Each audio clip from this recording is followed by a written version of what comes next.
Okay, so I am on my lunch break and I'm trying to figure out what I'm gonna cook in the next 45 minutes. What I'm thinking is making plov, and it's not gonna be your full-blown official, oshi plov or the wedding plov, if you will. And the reason that I'm saying it's not gonna be a full-blown oshi plov because I don't have the right rice. It's just a medium grain, your typical rice from your typical store. I found some garbanzo beans that I'm gonna throw in there. This is my beautiful lamb that I got from Whole Foods the other day, and I made manti with, and I also have meat to make samsa. I have some carrots in the fridge, and I don't have the white or yellow onion, rather. Yellow onion is used in plov, but I'm gonna make do with whatever onions I have right now. So there you go. Also, I have a small stove cast iron dish that will be used in making this plov. Love it dearly. My heart speaks French and breathes everything French because of their amazing cuisine. So I decided to cook in stove. I had skinned this carrot. I'm kind of going diagonally and making these longer edges of carrots. So how thick are they? About 5 millimeters, maybe less. And then I turn them around and I go lengthwise.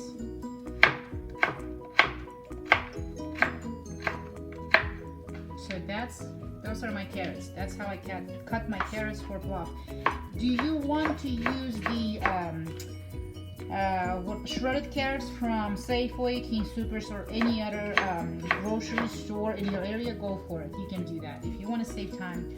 I still prefer my carrots to be cut up, my meat to be cut up. It kind of tastes better that way. So yeah, I think if you were to ask me what's the most hardest thing about making plov, I think that for a big plov, the ones that they make in villages of Uzbekistan and southern areas of Kazakhstan, it's that cutting of a carrot, preparing everything in advance, but also they have those big time chefs, the male chefs who make oshi plov. Okay, so what do we have going on here? I've got stove all heated up. I've got 1 cup of oil that I'm gonna add in here. Okay, there you go. So I'm gonna make that, wait for it to heat up a little bit. So I've got 835 grams of lamb. I'm gonna convert everything into ounces and pounds. So about half a pound. Then I have about 300 grams of carrots, all shredded. I've got 2 small red onions. Normally, everybody would put yellow onions in there, but that's what I have in the fridge. I have rinsed, cleaned, and rinsed a can of garbanzo beans. I've got cumin, and I have 2 cups of rice. Unwashed yet, but I will wash it once I fry up the meat. So I am gonna start adding the meat. It's already heated up.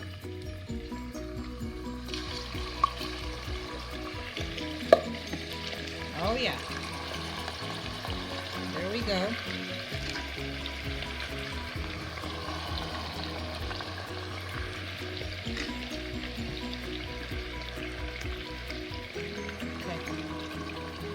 That. I'm not adding that bone of lamb. I'm gonna boil it and make some Kazakh noodle dish with that bone. So because bone really likes to be boiled, and it's better to make a soup, a bouillon of some sort. So I'm gonna make the noodle dish. So this one is gonna be fried up until golden. And then once it's fried up until golden, I'm gonna add the onions. Okay, so I cooked this meat for good 40 minutes on low heat in stove pot. It didn't burn, it kept the heat. So now I'm adding all these onions. Okay, so onions will be added, and I will need to saute them until they're nice and golden. So to ensure that my onions are nice and all fried up, I'll try to make sure that they kind of go directly to the heat. Okay, and I will make sure that my heat is at medium. Okay, increasing them. It's just gorgeous. Look at that nice lamb. And you know, there's vegetarian version of making plov, so I will make a recipe of that one as well. Not everybody likes to eat meat, which is fine, but that one has been just beautifully fried up. So you can see that the heat is picking up, and my onions will be nice and cooked. Okay, so at this point you want to add the salt. It's not a little bit of salt, it's a whopping 1 tablespoon of salt. And I'm using the sel de Guérande of French salt that I'm using for this one. I just love the taste of it, the Mediterranean taste. You can go to Mediterranean. We'll bring the Mediterranean over here. So, add it, mixed it up. I have a history behind this spoon that was made in USSR many years ago, and have cost, how many kopecks did it cost? I can't see.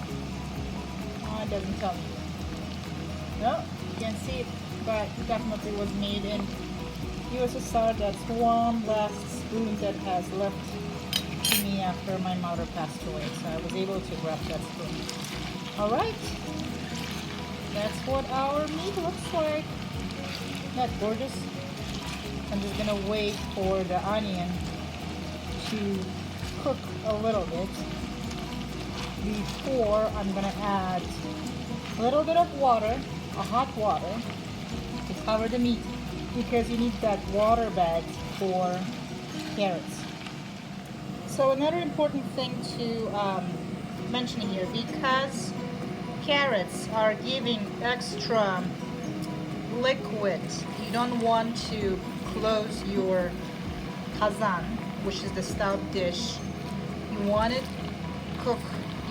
cook this open pan, no lid, because onions release the extra water, and you want the onions to be kind of golden crispy, not watery and mushy. This is the trick here. Okay, so I have a piece of bone right there. Don't overcook your onions. Make sure they're golden and crispy. This is good. Not mushy. Alright? I'm excited about this.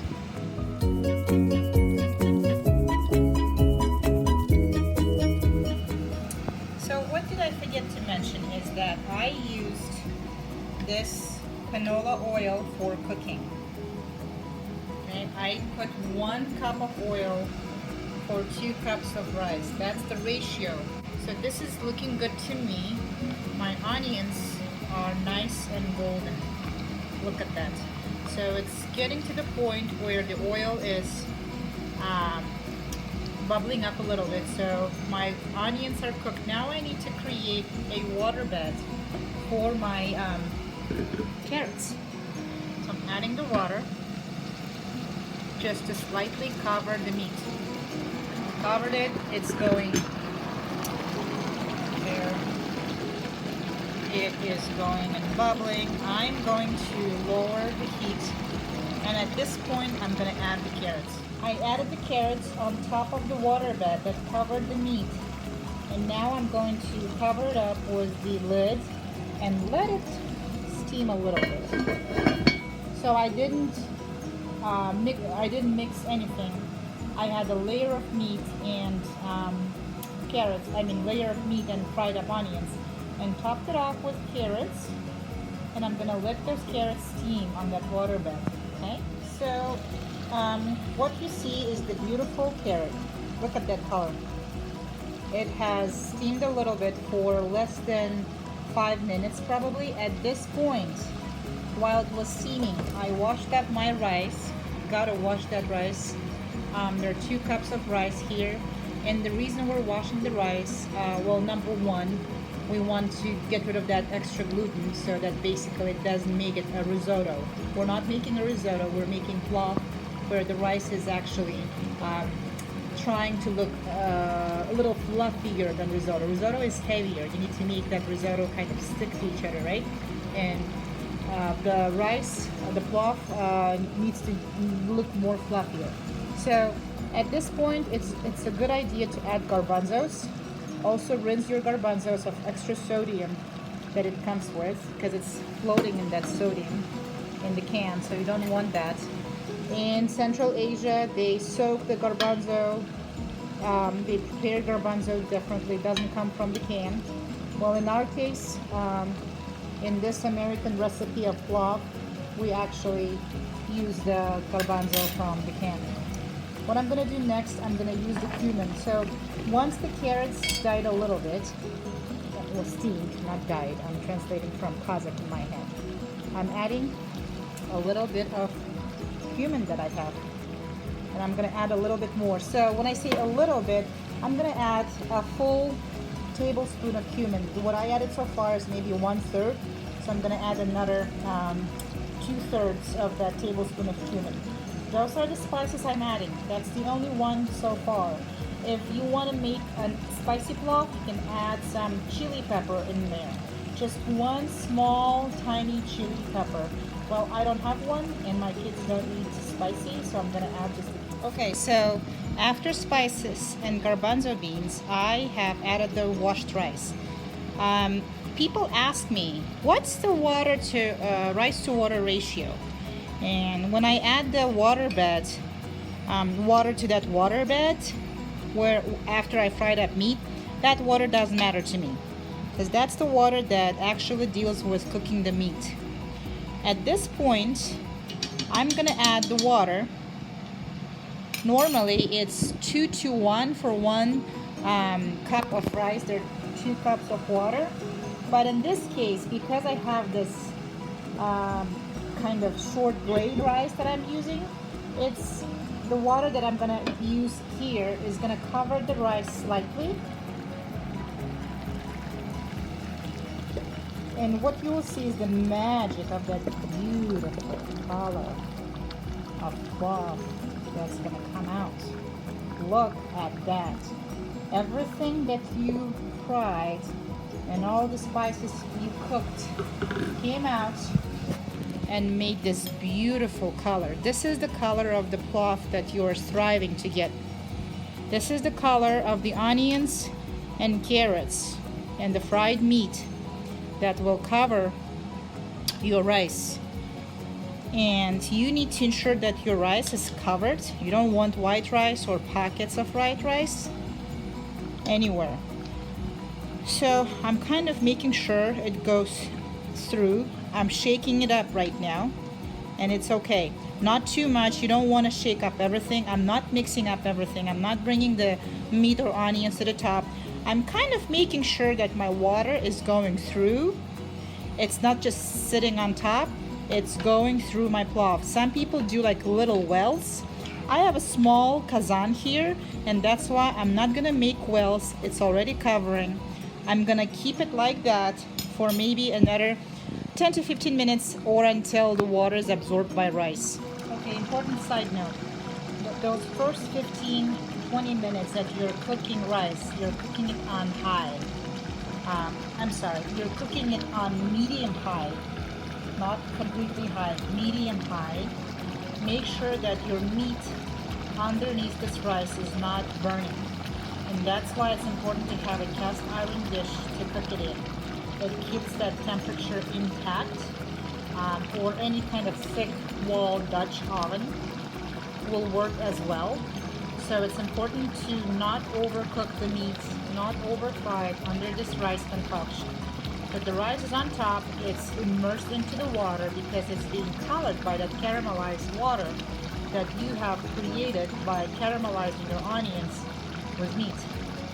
And then adding carrots on top on the water bed, and then adding the spices and making sure that this water is covering your garbanzo beans. In Uzbek we call them nohat or mut in Russian. So there you go. So this dish is a quintessential dish of Central Asia. A lot of cultures can claim that the classical plov recipe is oshi plov. Comes from Uzbekistan. It's the wedding plov that people eat in that region. But also Tajik people cook it, Kyrgyz people cook it, and Kazakhs cook it as well. So again, once again, this is a simple lunch version of this plov that I'm showing to you. Not a full-blown official version. This is something if you have a family of 4, this would be a good dinner, good quick dinner to make. All right. So we got to this point where the rice has absorbed all of the water. I am smelling a really good smell, but I'm also worried about my meat, whether it has been burnt. That's what I'm checking.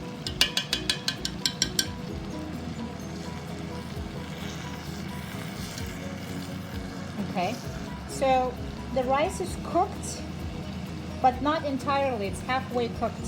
So what do we do next? We cover this with the lid and let it steam for another 10 minutes. I have a little bit of water and oil mixture left, so I'm going to use that as my water bed, if you will, for this rice to be steamed. So another 10 minutes for rice to steam on a low heat, super low, because it used up all the water, and because I can smell a little bit of a burning smell, just tiny bit, and I don't like that. I added tiny bit of water, not a lot, maybe half a cup, so that it actually creates that water bedding to steam the rice. My rice is not done yet. So what people do, they basically try to around the plov against those walls. They try to separate the rice a little bit, kind of bring it to the center. Okay, that's the technique to create that water bedding that evenly supports the rice. Right there.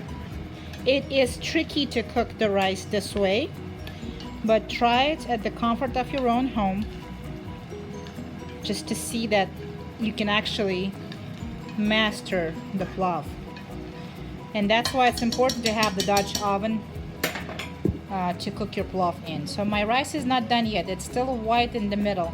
I'm gonna cover it up again and let it cook at the low heat. Ready? Let's take a look what happened here. Oof. Look at that concoction. Look at that rice. That rice is ready to be put into this beautiful Uzbek shallow dish. I have a teapot steaming here. It's Uzbek kok choy. So, look at that. Oh my God. What's this? This is pure heaven. Okay. It has a little bit of burnt part at the bottom, but I guess we're not gonna care much. Look at that. A little bit burnt. You know what? Nobody's perfect. This time I was running between my calls and lunch hour. I'm supposed to be off on lunch hour, but I had some meetings. Look at that gorgeous, gorgeous meat. So let me take a break and put it all out on the dish and show you the end result. Okay folks, this is what my lunch plov looks like. Simple, easy, good looking, yummy. The kids will come after school and we'll have some plov. I'm gonna cover it up with another deep dish. I have some cook choy in my beautiful Central Asian teapot. Oh, the teapot cover. So I'm gonna show you what the meat looks like and what the rice looks like. This is not the risotto. This is plov, and it looks delicious. And yes, the bottom of the plov got a little burnt. There's no secrets, but I took out all the good stuff and left all the burnt stuff. I'm gonna soak it. This is my plov with lamb, and I'm gonna have some cup of tea here. My cook choy, and have this beautiful concoction for my lunch today. Thank you for following me on my channel. I really appreciate it. I will put some more good and hearty recipes out there. I will help you bring the Central Asia to your home.